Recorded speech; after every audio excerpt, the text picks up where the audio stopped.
রাহুল দেবের বাড়িতে এসেছিলেন ফ্রান্সের প্রেসিডেন্টও, কিন্তু এখন পুরে সব কিছু শেষ।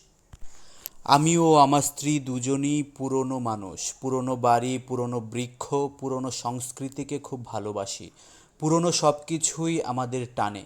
সেই ভেবে পুরনো বাড়ির সন্ধান করতে করতেই এই বাড়িটা পেয়ে যাওয়া। গেল বছর প্রথম আলোকে দেওয়া এক সাক্ষাৎকারে এমন মন্তব্য করেছিলেন জনপ্রিয় গানের দল জলের গান এর রাহুল আনন্দ। সে সময় ১৪০ বছরের পুরনো যে ভাঙা বাড়িটায় রাহুল ছিলেন, হঠাৎ আলোচনায় এসেছিল সেটি। কেননা এর কিছুদিন আগেই এই বাড়িতে অতিথি হয়ে এসেছিলেন ফরাসি প্রেসিডেন্ট এমানুয়েল মাখোঁ। গান আড্ডায় বেশ কেটেছিল দিনটি।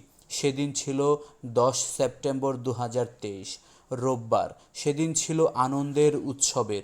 বছর ঘুরতে না ঘুরতে সেই ৩২ নম্বর বাড়িটি আবার আলোচনায়। এবার বেদনার, হতাশার, লজ্জার। গত সোমবার ৫ আগস্ট এ বাড়িতে হামলা চালিয়েছে দুর্বৃত্তরা। হিংসার আগুন জ্বলে এ বাড়িতে তাণ্ডব চলে। রীতিমতো ধ্বংসস্তূপে পরিণত হয়েছে।